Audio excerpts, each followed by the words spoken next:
बोल जयकारा बोल मेरे श्री गुरु महाराज की जय। सौभाग्यशाली गुरुमुख हो। श्री सद्गुरु महाराज जी की यह श्री मौज थी कि उस स्थान पर आश्रम अवश्य होना चाहिए जहाँ पर यात्री के समय ठहरने की सुख सुविधा हो, साथ में उस क्षेत्र में रहने वाले गुरुमुख प्रेमियों को आध्यात्मिक लाभ भी प्राप्त हो सके। श्री आनंदपुर से मुंबई अथवा दिल्ली आदि के लिए हवाई जहाज द्वारा जाना हो तथा मुंबई दिल्ली से श्री आनंदपुर में आना हो तो उस समय गुरुमुख प्रेमी श्री दर्शन एवं सेवा सत्संग से लाभान्वित हो सके, कुछ समय के लिए विश्राम हेतु वहाँ पर ठहर सके। इसके लिए भोपाल का स्थान ही उपयुक्त जानकर वहाँ पर एक आश्रम बनवाने की श्री मौज उठी। उस समय भोपाल में केवल 4 परिवार ही गुरुमुख थे। श्री स्वामी विचार पूर्णानंद जी ने विनय की, प्रभु यहाँ तो केवल 4 परिवार ही गुरुमुख हैं, उनके लिए आश्रम बनवाने की क्या जरूरत है। वे महाप्रभु जी के आने जाने के समय अपने घर में ही पूरा प्रबंध कर सकते हैं।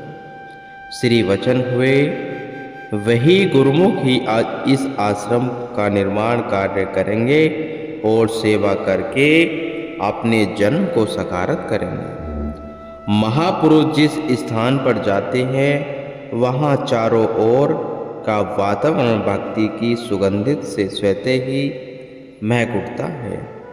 संस्कारी अधिकारी रूहें अपने स्थान को पाकर आत्म कल्याण करते हैं और प्रफुल्लित होकर अपने मानव जन्म के ध्येय को प्राप्त करते हैं। यहाँ पर हवाई अड्डे होने से कई गुरुमुख प्रेमी इस आश्रम की सुविधा का लाभ उठा सकेंगे। भोपाल में अरेरा कॉलोनी में एक स्थान को उपयुक्त जानकर वह जगह आश्रम के लिए खरीद ली गई और इसमें एक छोटे हॉल कमरे के साथ 3 अन्य कमरे बने हुए थे। महाप्रभु जी ने श्री मुख से इसका शुभ नाम अनुपम धाम फरमाया। हॉल कमरे में ही मंदिर बनवाकर वहाँ श्री आरती पूजा का कार्यक्रम आरंभ करवा दिया। श्री गुरु महाराज जी जब वहाँ कृपा फरमाते तो श्री दर्शन भी वहाँ खुलते। जहाँ सत्पुरुष चरण धरते हैं वह स्थान पवित्र एवं पूजनीय बन जाता है। इस स्थान की महिमा भी जैसे जैसे फैलने लगी तो संगतें यहाँ आकर श्री दर्शनों का लाभ प्राप्त करने लगी। सत्पुरुषों से सच्चे नाम की दीक्षा प्राप्त कर कर भक्ति की ओर अग्रसर होने लगी। संगतों की बढ़ती हुई संख्या को देखते हुए वह उन्हें परमार्थ लाभ आसानी से सुलभ हो सके, इस हेतु श्री सद्गुरु महाराज जी ने यहाँ बड़े हॉल का निर्माण करवाया। इसी हॉल कमरे के एक और श्री परमहंस अद्वैत मंदिर की स्थापना की। इनके शुभ मुहूर्त है तो आपने भोपाल कृपा फरमाई। एक दिन पहले श्री प्रयाग धाम से कुछ गुरुमुखों को यहाँ भेजा और कुछ गुरुमुख श्री आनंदपुर से आज्ञा पाकर यहाँ आए। यहाँ का सारा प्रबंध प्रमुख गुरुमुख परिवारों की ओर से किया जाता था। एक मास में एक बार यहाँ भंडारा होता। लंगर में भक्त भक्तानियाँ इकट्ठी ही भोजन किया करते।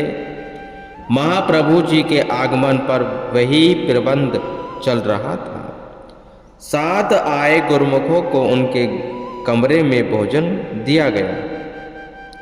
श्री गुरु महाराज जी के आगमन पर प्रबंधक वाई जी ने एवं गुरुमुखों ने उत्साह सहित सुस्वागत किया और प्रभु दर्शन के गीत गाए। महाप्रभु जी भी प्रसन्न मुद्रा में सबको आशीर्वाद देते हुए चौबारे में विराजमान हुए। दोपहर का समय था। खिड़की से नीचे बाहर की ओर झांका। उस समय लंगर की तैयारी हो रही थी। बाहर से आई हुई संगत भक्त व भक्तानियां इकट्ठी ही पंक्ति में बैठते जा रही थी। उसी समय श्री गुरु महाराज जी नीचे एक कमरे में आकर विराजमान हुए और शरणागत गुरुमुखों को पास बुलाया। श्री सद्गुरु महाराज जी ने फरमाया, आप सब कल से यहाँ आए हुए हो और देख रहे हो कि यहाँ का प्रबंध श्री आनंदपुर से बिल्कुल ही भिन्न है। हम आपको सचेत करते हैं कि जहाँ भी जाओ अपने लिए स्वयं सेवा ढूंढो।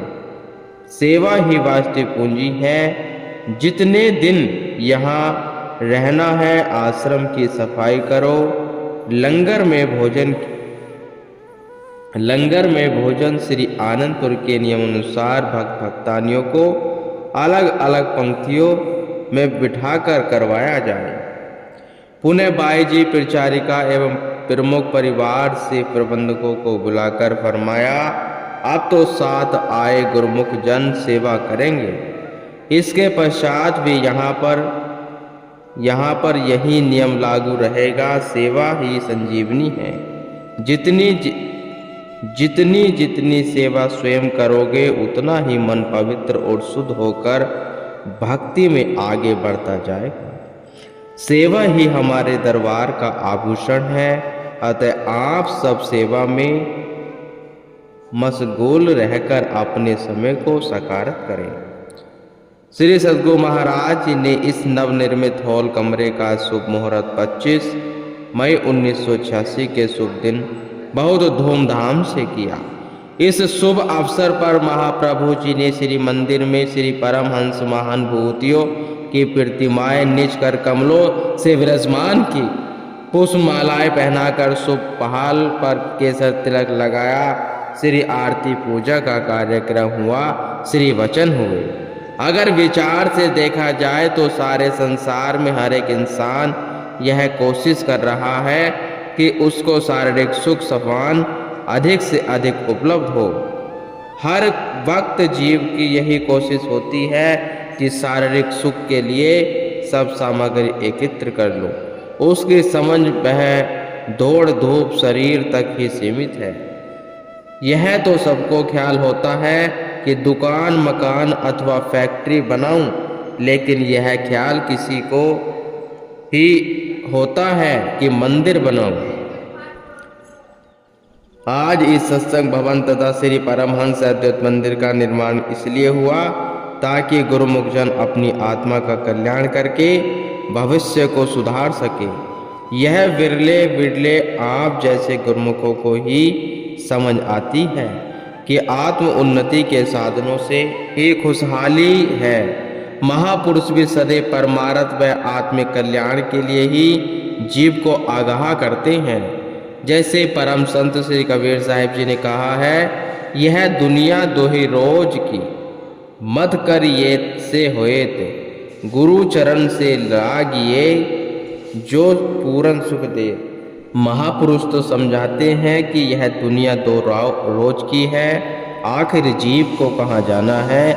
जो ईश्वर से ताल्लुक रखते हैं और दुनिया में दिल नहीं अटकाते, वास्तव में वही बहादुर है, सुरमा है। महापुरुषों का यह मिशन होता है कि जीव मनुष्य तन को पाकर असली लक्ष्य को प्राप्त करे। क्योंकि जीव जिस काम के लिए आया है, अगर वह न किया तो इसी शर्मिंदगी उठानी पड़ेगी। इस अनमोल तन के बदले 84 के चक्कर में जाना पड़ेगा। यह कितना भारी नुकसान है। गुरुवाणी में वर्णन आया है, अवरी काज तेरे किते न काम, मिलू साध संगति भजो केवल नाम। दुनियावी काम तेरे काम नहीं आएंगे। सत्पुरुषों की चरण संग ग्रहण कर, मालिक की भजन बंदगी कर, नाम की कमाई कर। विचारवान गुरुमुख ही भक्ति करके यहाँ भी सुख से रहते हैं और परलोक भी सुहेला कर लेते हैं। सब गुरुमुख जन श्री वचनों की अमूल्य दात को पाकर सच्चे आत्मिक आनंद से सराबोर हो गए और शुभ मुहूर्त एवं बधाइयों के भजन गाए गए। सर्वतः आनंद ही आनंद छा गया। इस खुशी के उपलक्ष्य में भंडारों का आयोजन हुआ एवं प्रसाद भी वितरित किया गया। आश्रम से कुछ ही दूरी पर एक भक्त जी ने नया मकान बनवाया था और उसकी माता जी उस समय मुंबई अस्पताल में थी। माता जी को जब वहां पता चला कि महाप्रभु जी भोपाल में विराजमान हैं, उसने अपने बेटे को फोन द्वारा कहा कि मेरी हार्दिक इच्छा है कि श्री गुरु महाराज जी हमारे मकान को अपनी पावन चरण रस से कृतार्थ करे। वह भक्त सोचने लगा कि भगवान को घर बुलाने के लिए कुछ सेवा होनी चाहिए। मुझ में इतनी सामर्थ्य नहीं कि मैं तुरंत ही कोई ऐसा प्रबंध कर सकूं। अभी यह विचार उसके मन में चल ही रहे थे कि अंतर्यामी श्री प्रभु जी ने उसे समीप बुलाया और फरमाया, भक्त जी आप अपनी माता जी की इच्छा को पूर्ण करें और हम आपके लिए आज शाम को ही आएंगे। इन पावन श्री वचनों को श्रवण कर जहाँ एक तरफ उसकी अंतरात्मा प्रफुल्लित हो रही थी, वहाँ दूसरी ओर मन अपनी माया फैलाने लगा और किंतु सब ख्याल हटाकर वह एक दो को भक्तों को साथ लेकर अपने घर की तरफ चल पड़ा। शीघ्र ही उसने जितना संभव हो सका तैयारी की। गुरुमुख।